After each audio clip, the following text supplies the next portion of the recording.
Nous sommes dans 1 Samuel 28. C'est la fin de la vie de Saül, le premier roi d'Israël. Triste fin. Mes amis m'ont souhaité bon courage pour la méditation de ce passage. Alors, je vais essayer de le méditer, non pas dans un esprit de curiosité intellectuelle ou magique, puisqu'il s'agit là de la rencontre de Saül et d'une magicienne. Saül, donc, est à la fin de ses jours, et nous lisons 1 Samuel 28. En ces jours-là, les Philistins rassemblèrent leur armée pour entrer en campagne et combattre Israël. Akish dit à David, « Tu dois savoir que tu partiras avec moi à l'armée, toi et tes hommes. » David dit à Akish, « Eh bien, tu sauras toi-même ce que fera ton serviteur. » Akish dit à David, « Eh bien, je ferai de toi pour toujours mon garde du corps. » Or Samuel était mort, tout Israël avait célébré son deuil et l'avait enseveli à Rama, sa ville, et Saül avait aboli la pratique de la divination dans le pays. Les Philistins se rassemblèrent et vinrent camper à Shunen. Saül rassembla tout Israël et ils campèrent à Gilboa. Saül aperçut le camp des Philistins. Il eut peur, et son cœur trembla violemment. Saül interrogea le Seigneur, mais le Seigneur ne lui répondit pas. Ni par les songes, ni par le Urim, ni par les prophètes. Saül dit à ses serviteurs, « Cherchez-moi une femme qui pratique la divination, que j'aille chez elle la consulter. » Ses serviteurs lui dirent, « Il y en a une à Endor. » Saül se déguisa en changeant de vêtements, et il partit accompagné de 2 hommes. Ils arrivèrent chez la femme de nuit. Saül lui dit, « Pratique pour moi la divination, et évoque-moi celui que je te dirai. » La femme lui dit, « Voyons, tu sais toi-même ce qu'a fait Saül. Il a supprimé la pratique de la divination dans le pays. Pourquoi me tends-tu ce piège mortel ?»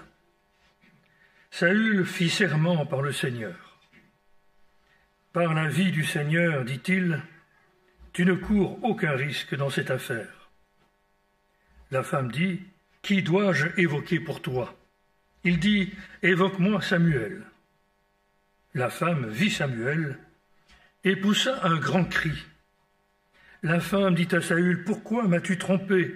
Tu es Saül. » Le roi lui dit, « N'aie pas peur. Mais qu'as-tu vu ?» La femme dit à Saül, « J'ai vu un Dieu qui montait de la terre. » Il lui dit, « Quelle apparence a-t-il » Elle dit, « C'est un vieillard qui monte. Il est enveloppé d'un manteau. » Saül sut alors que c'était Samuel. Il s'inclina la face contre terre et se prosterna. Samuel dit à Saül, « Pourquoi m'as-tu dérangé en me faisant monter ?» Saül dit, « Je suis dans une grande angoisse. Les Philistins me font la guerre et Dieu s'est retiré loin de moi et il ne me répond plus, ni par l'entremise des prophètes, ni par les songes. Je t'ai donc appelé pour que tu me fasses savoir ce que je dois faire. » Samuel dit, « Et pourquoi m'interroges-tu si le Seigneur s'est retiré loin de toi et t'est devenu hostile? Le Seigneur a agi comme il l'avait dit, par mon entremise. Le Seigneur t'a arraché la royauté et il l'a donnée à un autre, à David. Parce que tu n'as pas obéi à la voix du Seigneur et que tu n'as pas assouvi sa colère contre Amalek, le Seigneur aujourd'hui t'a traité de la sorte. Et, avec toi, le Seigneur livrera Israël lui-même aux mains des Philistins. Demain, toi et tes fils, vous serez avec moi, et l'armée d'Israël elle-même. Le Seigneur la livrera aux mains des Philistins. Aussitôt Saül tomba à terre, de tout son long effrayé de ce que Samuel avait dit. De plus, il était sans force, car il n'avait rien mangé de toute la journée et de toute la nuit. La femme vint auprès de Saül et le vit tout bouleversé. Elle lui dit, « Tu vois, ton esclave t'a écouté. J'ai risqué ma vie, mais j'ai obéi aux ordres que tu m'as donnés. Et maintenant, daigne écouter à ton tour la voix de ton esclave. Laisse-moi te servir un morceau de pain et mange, ainsi tu auras des forces quand tu reprendras ta route. » Il refusa et dit, « Je ne mangerai pas. » Mais ses serviteurs insistèrent, ainsi que la femme, et il écouta leur voix. Il se leva de terre et s'assit sur le divan. La femme avait chez elle un veau à l'engrais. Elle se hâta de l'abattre. Elle prit de la farine, la pétrit et fit cuire des pains non levés. Elle servit Saül et ses serviteurs et ils mangèrent. Puis ils se mirent en route et repartirent cette même nuit. Un commentaire dans un Chronique. Premier livre des Chroniques. Au chapitre 10. 1 Chronique 10, verset 13.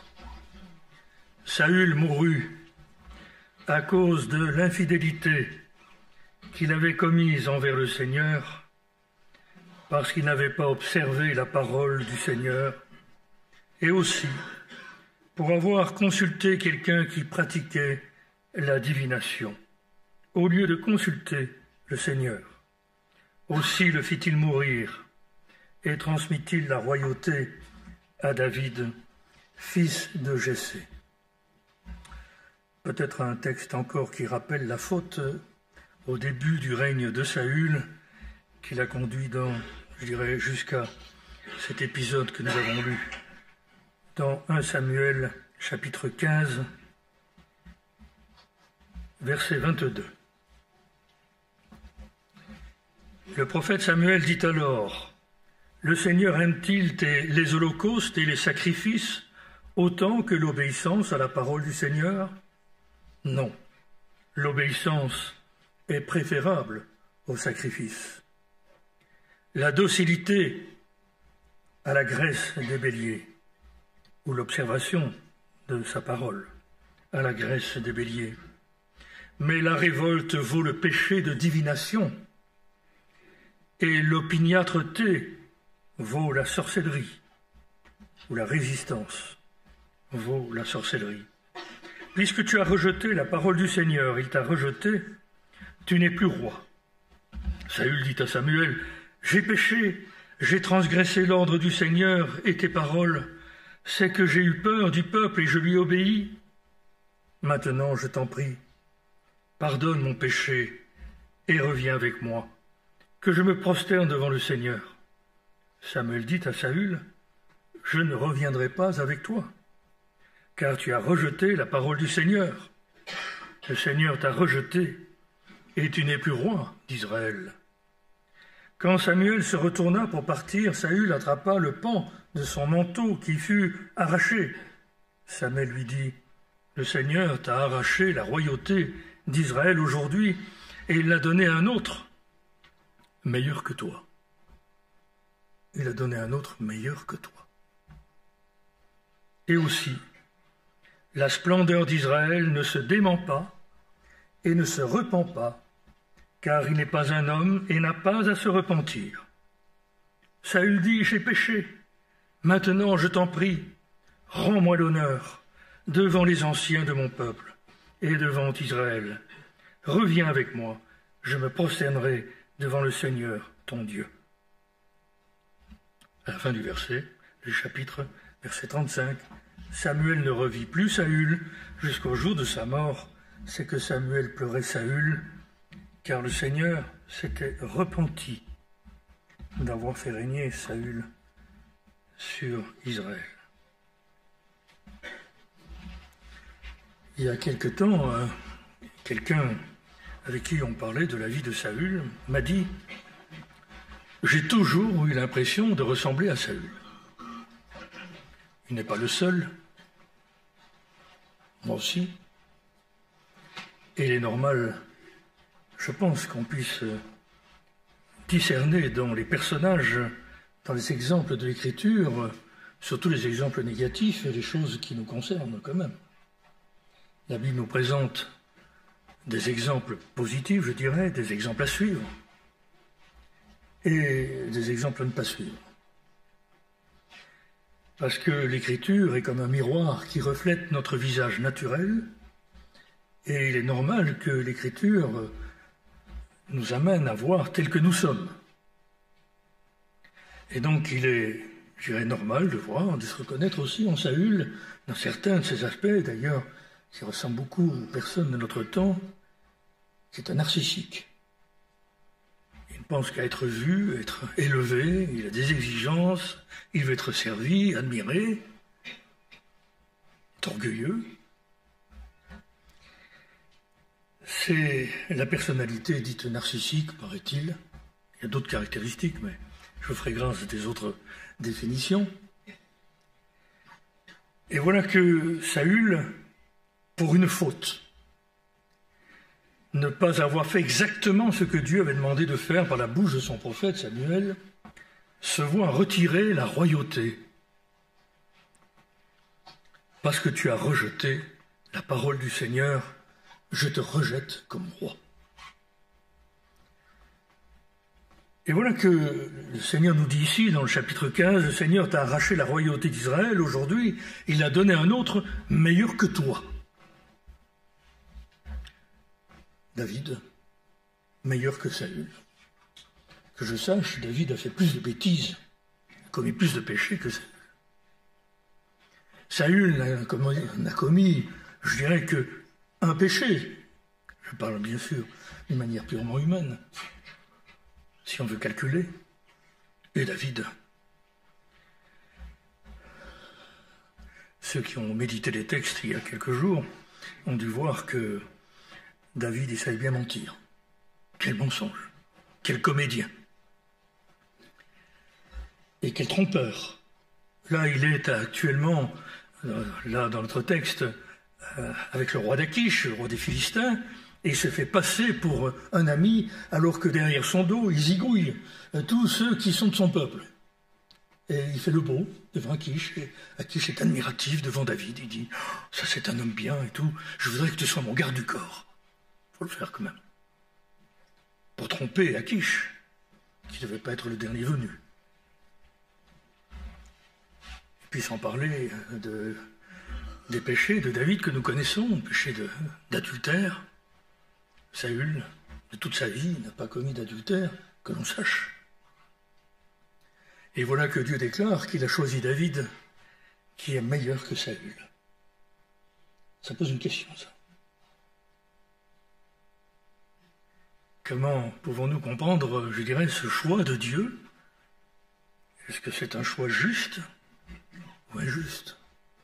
Bien sûr, ce que Dieu décide est toujours juste. Et il y a bien sûr une raison à cela. C'est que le péché de Saül est le péché le plus grave qui soit.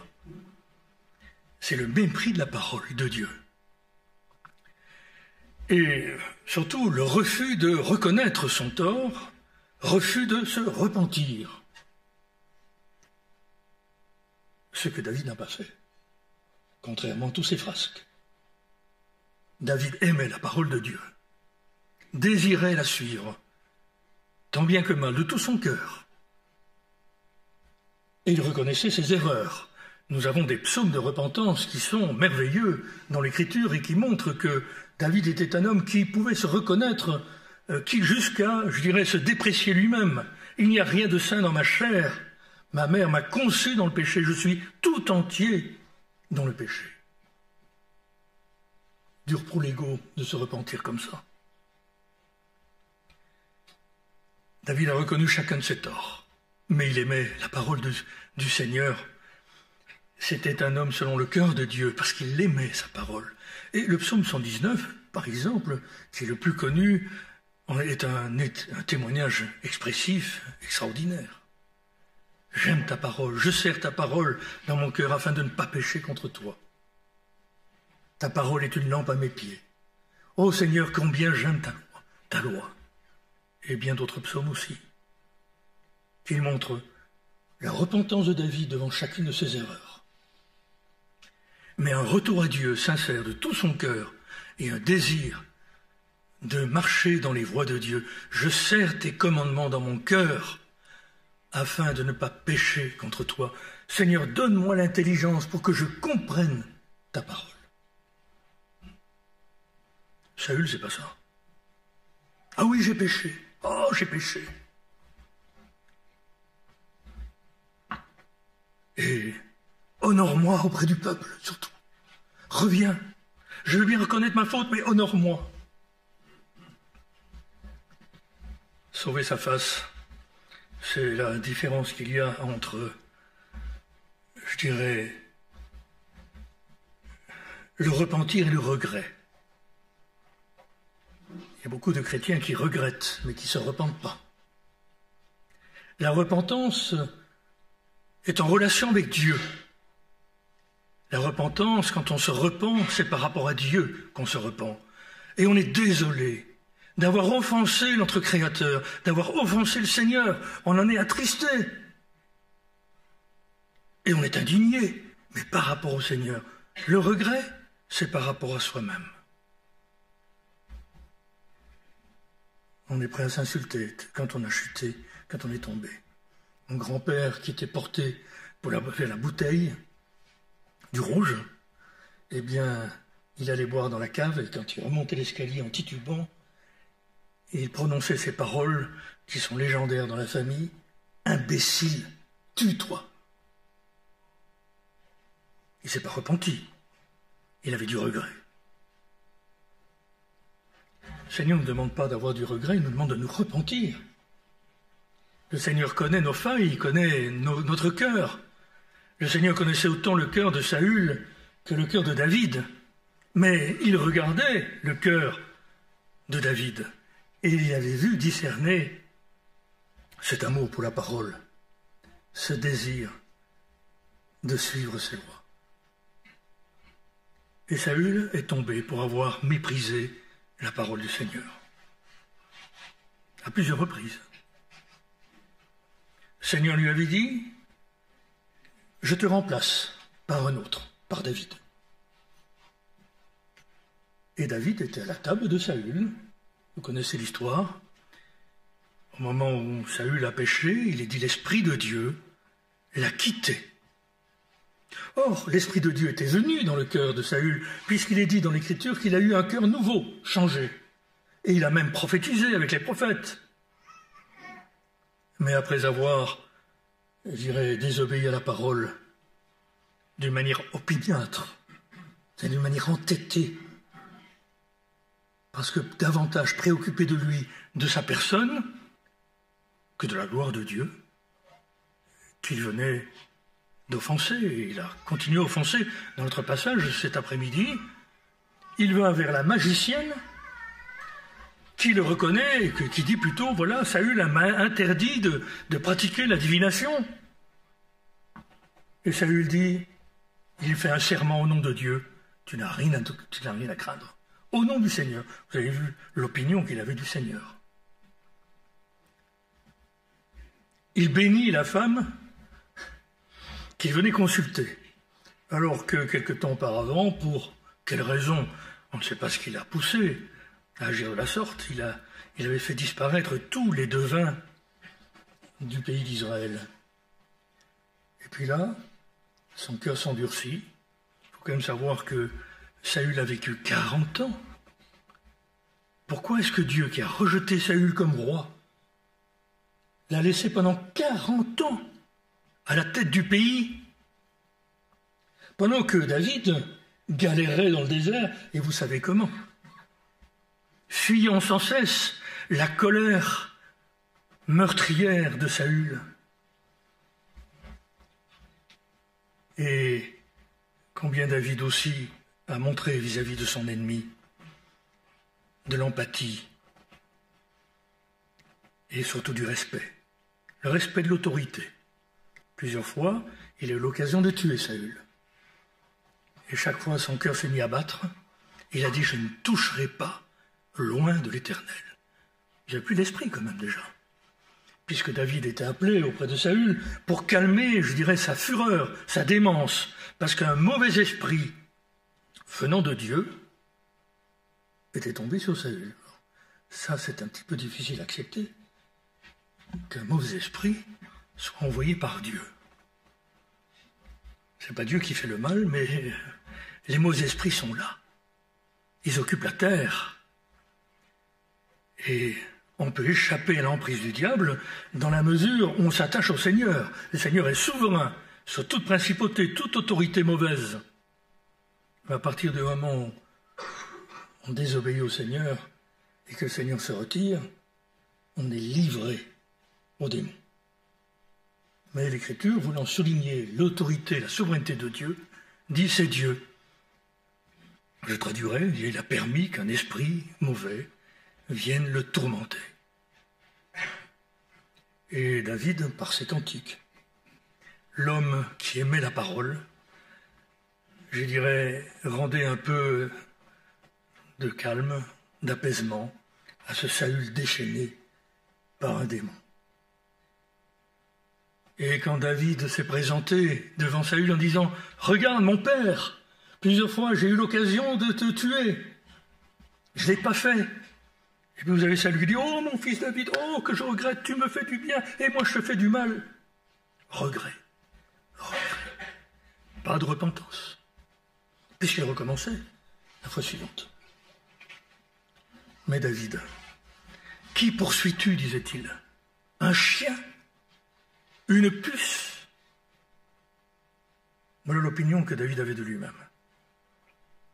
Par rapport à Saül, vous voyez un peu la différence. David avait appris, et il a appris pendant 40 ans du règne de Saül, eh bien, à connaître son cœur, et tous les psaumes, nous le devons une grande partie à cette période-là de sa vie, où il a appris, il s'est exercé à observer la parole du Seigneur, à chercher la volonté du Seigneur.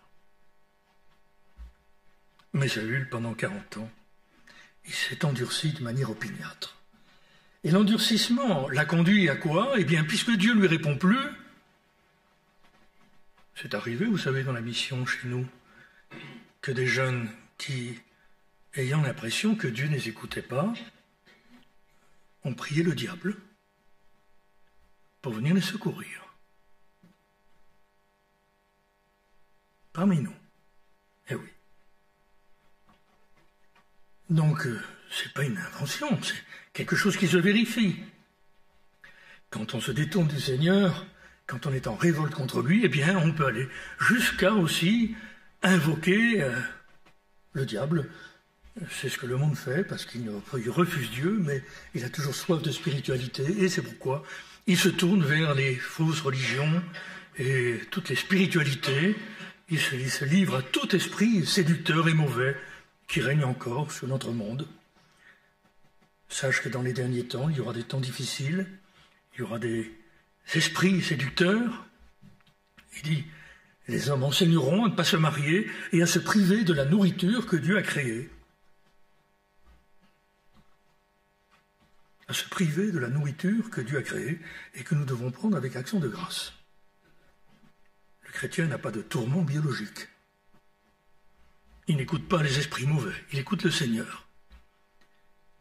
Et il croit que le Seigneur, par sa prière et par sa parole, le Seigneur sanctifie les aliments qu'il mange. Un croyant craint la parole du Seigneur. Mais quand on ne craint pas la parole du Seigneur, on s'en détourne et on est happé, entraîné, dans une désobéissance même la plus extrême, aller jusqu'à invoquer Satan. Alors c'est ce qu'a fait Saül, et la conséquence de ses péchés est nettement décrite ici dans le livre des Chroniques. Saül mourut, est mort, à cause de l'infidélité qu'il avait commise. Il n'avait pas observé la parole du Seigneur. 40 ans, Saül a refusé de se repentir, parce que je crois que Saül aurait pu se repentir. À ce que je sache, il n'y a qu'un fils de la perdition, c'est Judas. Sinon, Dieu Seigneur offre la repentance. Aussi à tous les hommes, Dieu veut que tous les hommes soient sauvés et parviennent à la connaissance de la vérité. Alors, c'est sûr que la repentance est un don de Dieu, mais comme tous les dons, comme toutes les grâces, tout est grâce. Tous les dons, toutes les sont des grâces merveilleuses qui descendent du ciel. La foi aussi est un don. La conversion est un don. Et puisque Dieu fait des dons si généreux aux hommes, il les appelle à se repentir. Ne reconnais-tu pas que la bonté de Dieu, la patience envers toi, te pousse à te repentir? Pendant 40 ans, Dieu a supporté Saül. Et Saül ne s'est pas repenti. Au contraire, il s'est endurci, et son endurcissement l'a conduit à commettre la chose la plus terrible. Saül mourut aussi pour avoir consulté quelqu'un qui pratiquait la divination. Alors, c'est triste comme cheminement. Avoir interdit les devins dans tout le pays et puis finir à la fin de son existence acculé et cherchant ce qu'il a voulu détruire pendant sa vie. Ce qu'il faut le louer certainement, c'était un ordre de la parole. Qu'on ne trouve chez vous personne qui pratique la divination, qui recherche les présages, consulte les augures, ou s'adonne à la magie.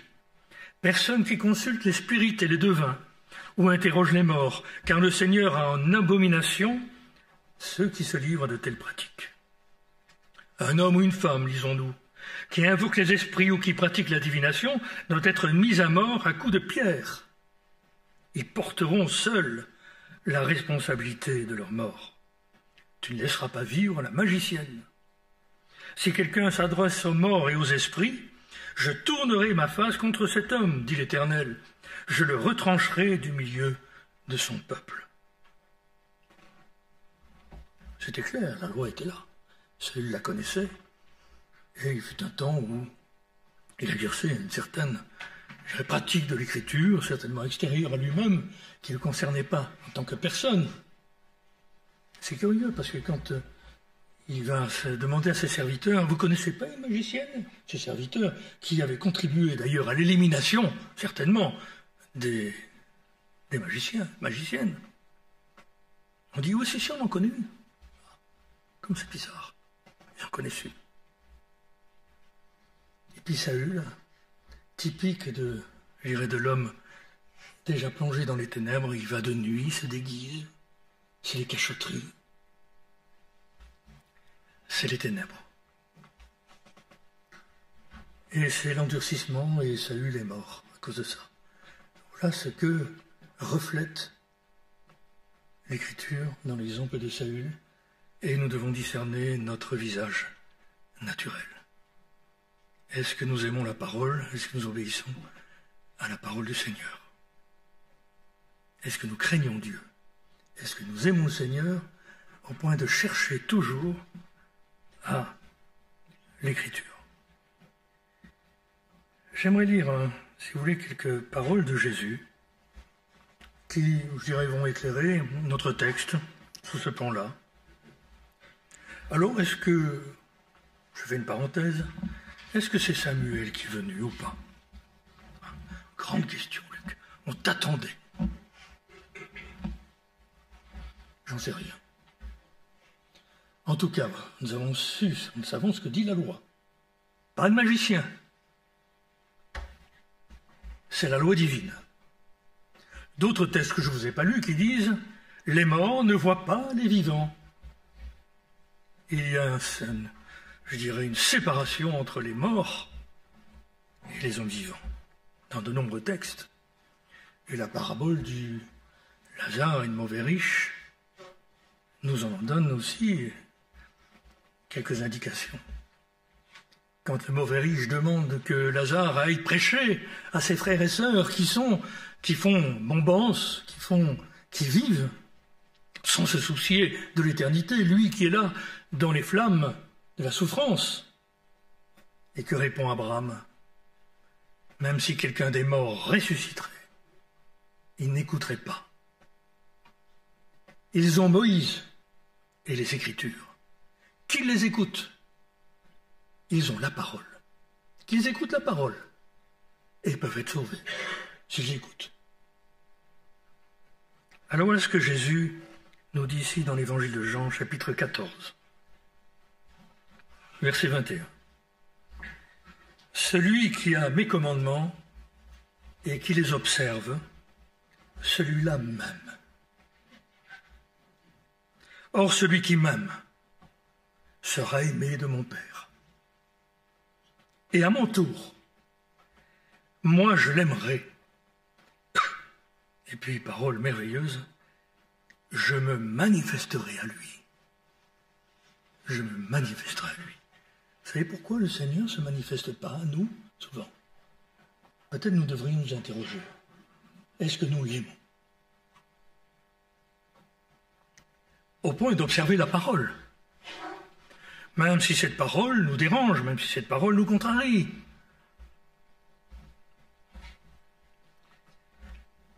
Verset 23. Jésus répondit, « Si quelqu'un m'aime, il observera ma parole, et mon Père l'aimera. Nous viendrons à lui, et nous établirons chez lui notre demeure. Celui qui ne m'aime pas n'observe pas mes paroles. » C'est clair. Est-ce que nous aimons le Seigneur? Je ne parle pas d'un sentiment, d'une émotion qu'on est sans cesse obligé d'entretenir par des cultes. Alors, c'est bien d'avoir un peu d'émotion quand elle est juste, elle est inspirée par le soutien de l'esprit. Mais quand elle est artificielle, quand elle se manifeste simplement au sein de la camaraderie, d'une fraternité toute humaine, sentimentale, émotive, émotionnelle, c'est pas l'amour. L'amour se manifeste par l'obéissance aux paroles. Est-ce que tu m'aimes, dit Jésus? Si tu m'aimes, tu observes la parole. Et je voudrais souligner quelque chose ici quand même, il me semble important, et par la lecture de deux passages dans l'Épître aux Hébreux. Hébreux chapitre 12. Je vais donner deux illustrations. Parce que bien sûr, chacun de nous, on pense qu'on aime le Seigneur, il n'y a pas de problème. Alors en quoi n'aimons-nous pas le Seigneur? Parce qu'il faut quand même reconnaître que des fois, il n'y a pas beaucoup de manifestations du Seigneur, qu'on ne se sent pas très aimé du Seigneur, on se sent bien loin de lui. Et le Seigneur Jésus ne se manifeste pas trop à nous, quand même.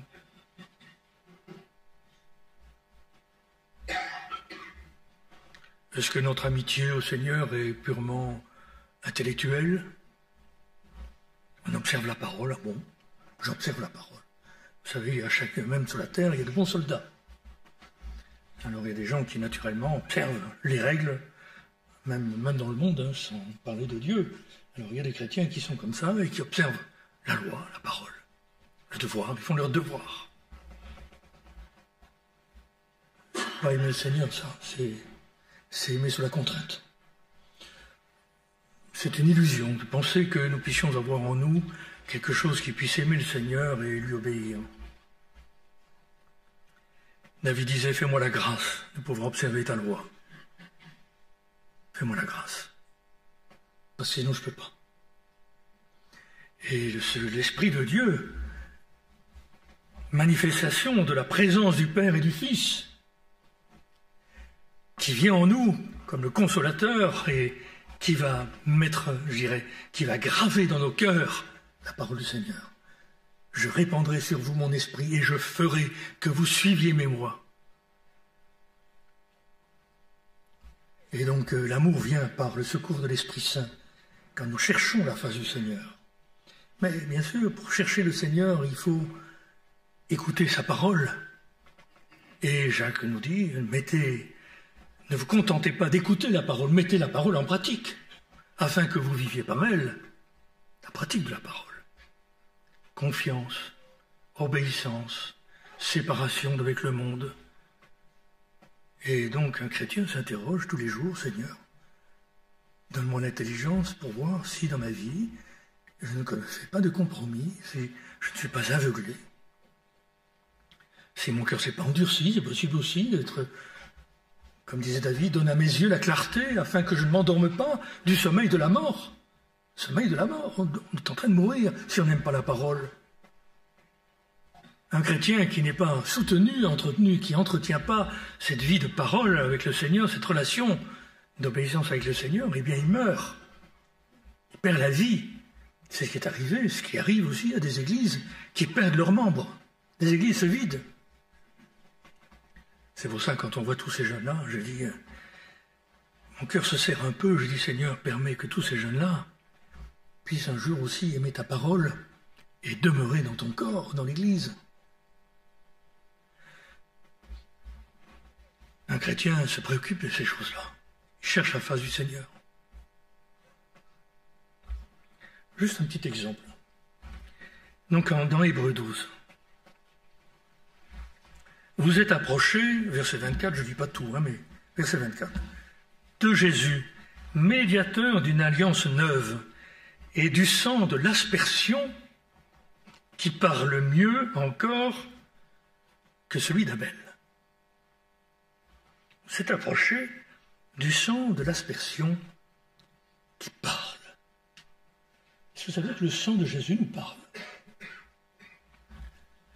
Si vous restez dans votre conscience, avec votre conscience chargée, si vous digérez vos chutes, vos fautes, vous n'entendez pas, vous n'avez pas entendu le Seigneur qui parle par son sang. Le sang du Seigneur ne vous a pas parlé ou vous n'écoutez pas. Parce que si nous écoutions le sang, nous serions dans la joie, en disant « Seigneur, j'ai péché, oui, mais ton sang m'a lavé de tout péché. » Aussi maintenant, j'écoute la voix du sang, et pas ma voix à moi, pas mes sentiments, pas mes émotions, pas mon âme, pas mes regrets. Repentance, tournez vers le Seigneur. Repentez-vous, croyez au nom du Seigneur Jésus, et vous serez sauvés. On tourne les regards vers Jésus, on tourne les regards vers le haut, on entend la parole, on s'approche du sang qui parle mieux que celui d'Abel, la vengeance, le meurtre. Le sang parle. Et peut-être pourrions-nous aussi réfléchir au moment où nous avons tellement de mal à accepter le pardon des fautes. Nous nous sentons peut-être sous une culpabilité permanente. Nous nous sentons comme écrasés. J'ai des amis qui sont en dépression et qui regrettent d'être ce qu'ils sont. Ils regrettent leurs péchés. Ils sont là dans le marasme, ils vivent dans le marasme intérieur, les yeux tournés vers eux-mêmes. Mais pas vers le sang qui parle. Ils n'ont pas écouté le sang. Ils disent comme ça, oui, j'ai observé la parole, mais, j'ai pensé que. Vous comprenez? Oui, j'ai observé la parole, j'ai bien entendu, mais, je pensais que. Puis il avait toutes sortes de raisons. Il avait peur du peuple, peur qu'il s'éloigne, peur qu'il ne soit plus le roi, comme il aurait aimé être un roi dominateur. Il écoutait ses pensées. David, lui, il était aussi tenté de la même manière. Il dit, pourquoi t'as battu mon âme? Pourquoi gémis-tu au fond de moi? Espère en Dieu. Oui, mon âme, espère dans le Seigneur. Alors je suis abattu, mais j'espère. Il écoute le sang qui parle. Et le verset 25, à la suite, regardez, veillez à ne pas repousser celui qui vous parle. Pas repousser celui qui nous parle. Par incrédulité. Vous savez, l'incrédulité, on dit facilement, je suis incrédule. Alors il y a un beau chant que j'aime beaucoup aussi. Seigneur, viens au secours de mon incrédulité. Vous savez, des fois, on chante ça comme une berceuse. Viens au secours de mon incrédulité. Fais dodo.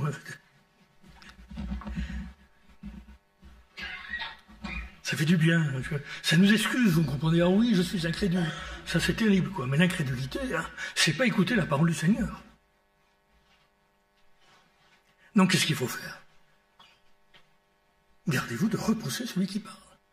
Alors, un autre texte, juste un autre exemple, je pourrais en montrer, mais ceux-là font partie de ma lecture personnelle. Alors, je vais dans Hébreux 13, un peu plus loin, que l'amour de l'argent n'inspire pas votre conduite, verset 5.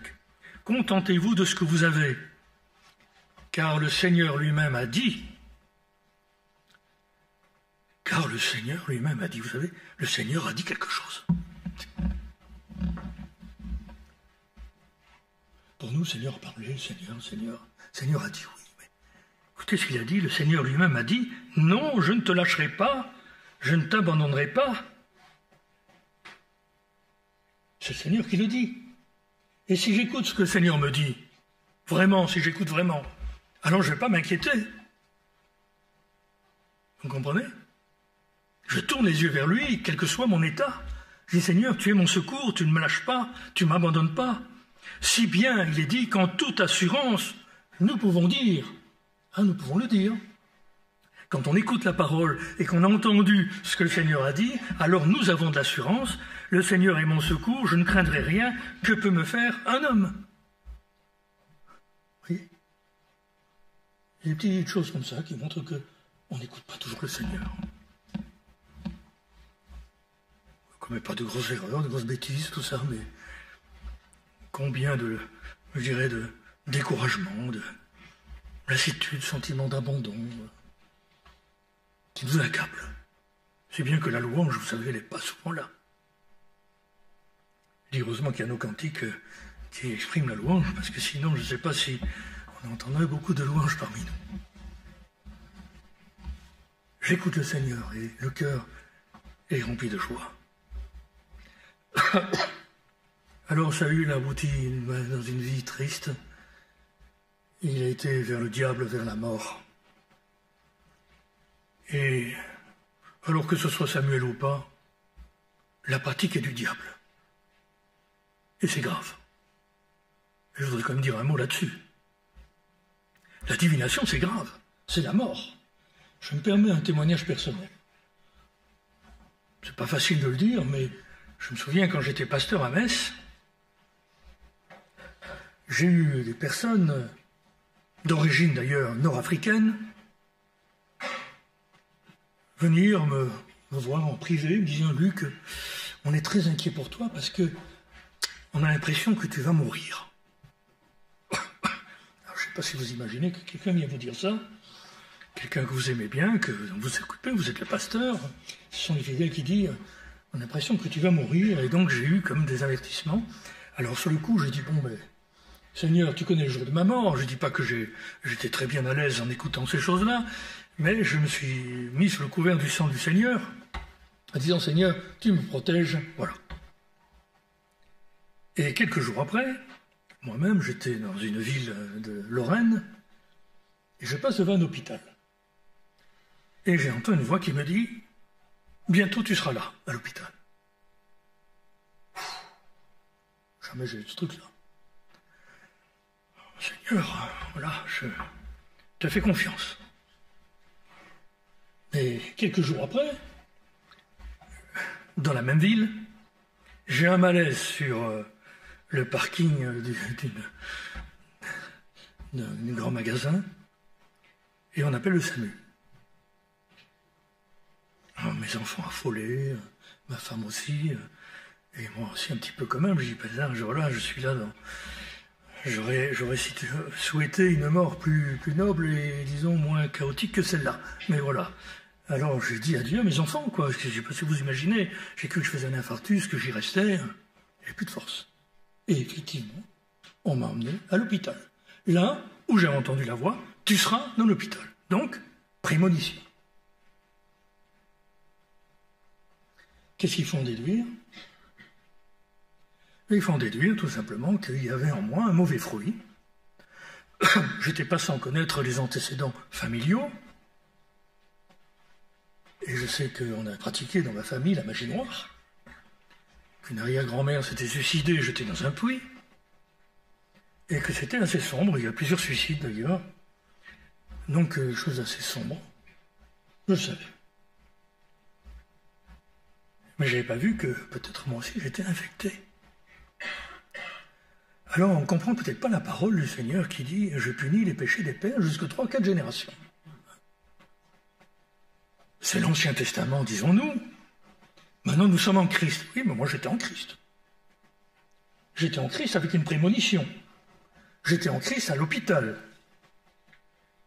Malade. Tout en étant en Christ. Mais le péché n'avait pas été révélé. Et donc, qu'est-ce que j'ai fait? J'ai dit, Seigneur, je reconnais que dans ma famille, on a fait ces choses abominables qui méritent la mort. Je suis solidaire de mes ancêtres parce que ta parole le dit. C'est aussi la parole, ça, de Seigneur, qu'on ne doit pas éplucher, qu'on ne doit pas comprendre, qu'on ne doit pas chercher. Des fois, les psychiatres ont été plus intelligents que nous, d'ailleurs. Hein. Ils ont discerné ça bien avant les évangéliques que nous sommes. Conséquence. Et bien sûr, j'ai reçu le pardon du Seigneur Jésus, le sang.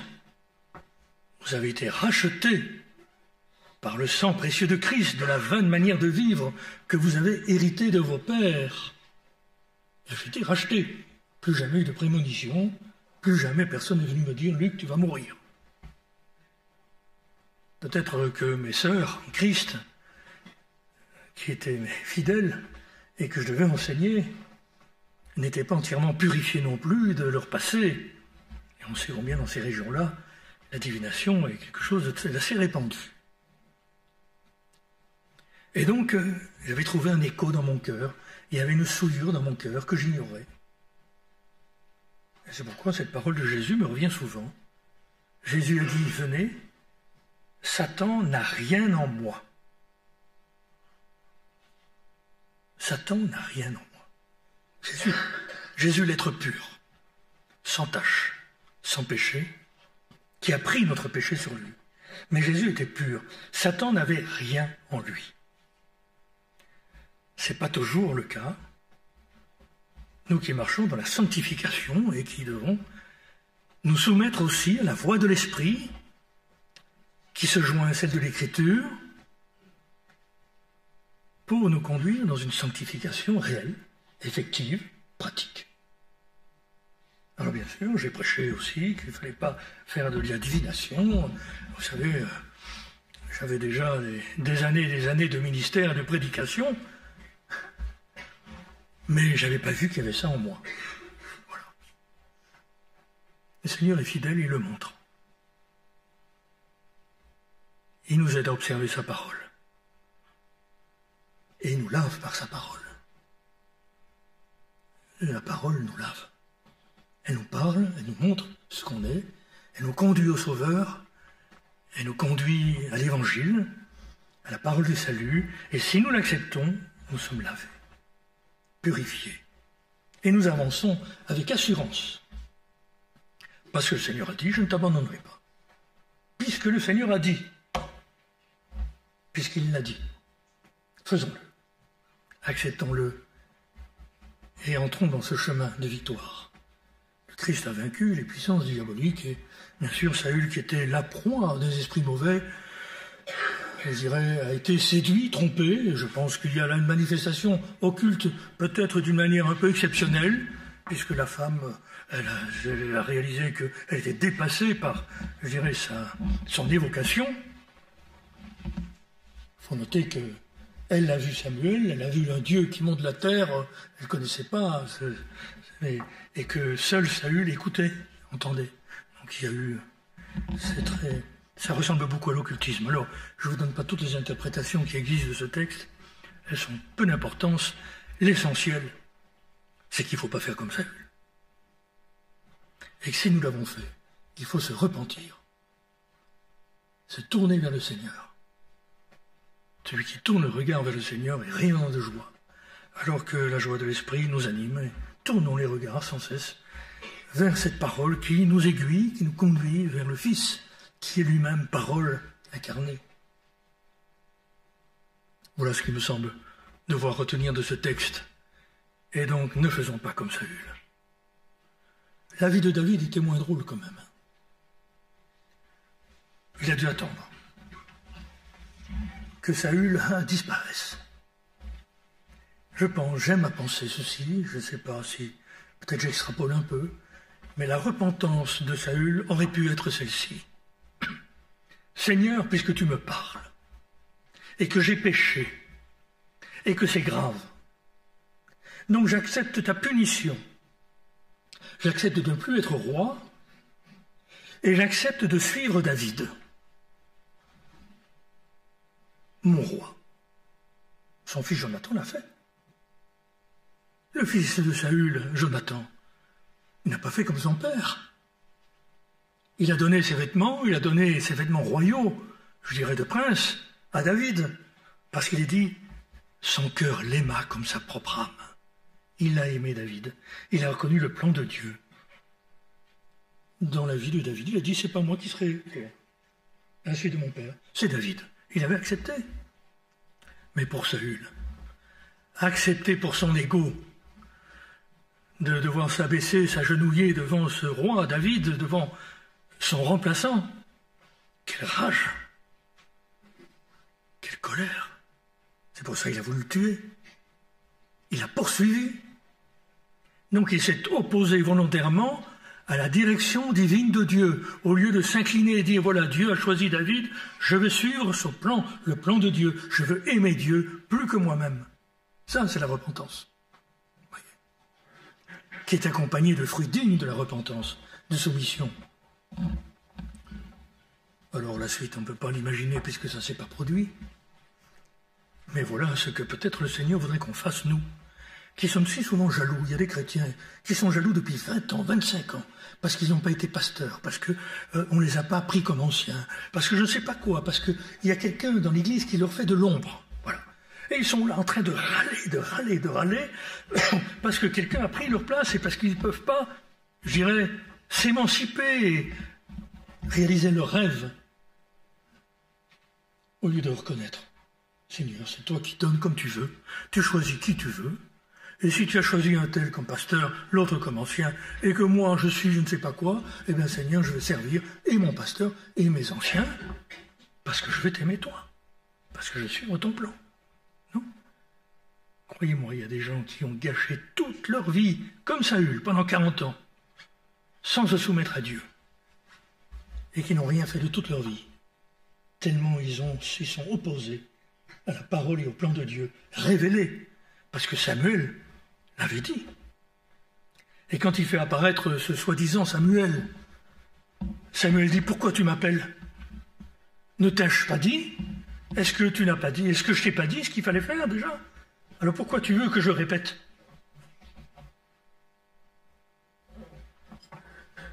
Il avait dit, le Seigneur a dit. Puisque le Seigneur a dit, obéissons-lui. Puisque le Seigneur a dirigé comme ça, faisons ce que le Seigneur nous dit. J'essaie de m'efforcer de vivre comme ça. C'est pour ça qu'avec mes amis, nous avons collaboré dans cet esprit-là. Qui le Seigneur appelle, le Seigneur donne à qui, et donc on se soumet les uns les autres, selon cet appel et la conduite de l'Esprit de Dieu. Sinon, nous sommes des rivaux. Nous sommes en rivalité constamment les uns contre les autres. Et nous sommes dans la capacité de nous aimer, bien sûr. David a aimé Saül jusqu'à la fin. Vous verrez dans la suite, il a pleuré Saül. Il a pleuré la mort de Saül, vraiment, de toute son âme, parce qu'il l'aimait. Il aimait son ennemi. Mais il a appris à aimer, hein, croyez-moi. Quand il était poursuivi dans le désert, il fallait accepter ça. Que le Seigneur nous dirige et nous donne l'intelligence pour comprendre ces choses. Il y a là quelque chose de profond et il ne faudrait pas que ça nous échappe. Je vous invite à prier.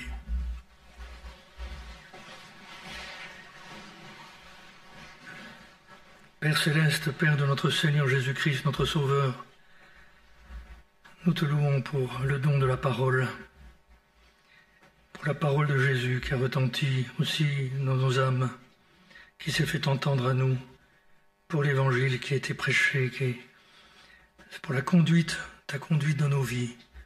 Toi qui nous as dirigés alors que nous étions égarés, perdus, errants, vagabonds. Tu nous as permis d'entendre ta voix, la voix du bon berger. Ô Seigneur, aide-nous à l'entendre, à écouter tes enseignements. Tu as dit, celui qui m'aime, il gardera ma parole. Seigneur, accorde-nous la grâce d'observer ta parole. Donne-nous l'amour pour toi. Te prions, préserve-nous aussi de toute incrédulité. Préserve-nous du monde, parce que tu as dit aussi dans ta parole que celui qui aime le monde, l'amour du monde, du Père n'est pas en lui. Nous ne pouvons pas t'aimer, Seigneur, si nous aimons le monde. C'est pourquoi montre-nous aussi en quoi notre vie est compromise par des choses mondaines. Montre-nous si notre conduite est juste, que nous puissions, Seigneur, aussi marcher dans des voies droites. Fais habiter ta vérité au fond de notre cœur. Instruis-nous, nous t'en prions. Et ceci au nom de ton Fils Jésus. Amen.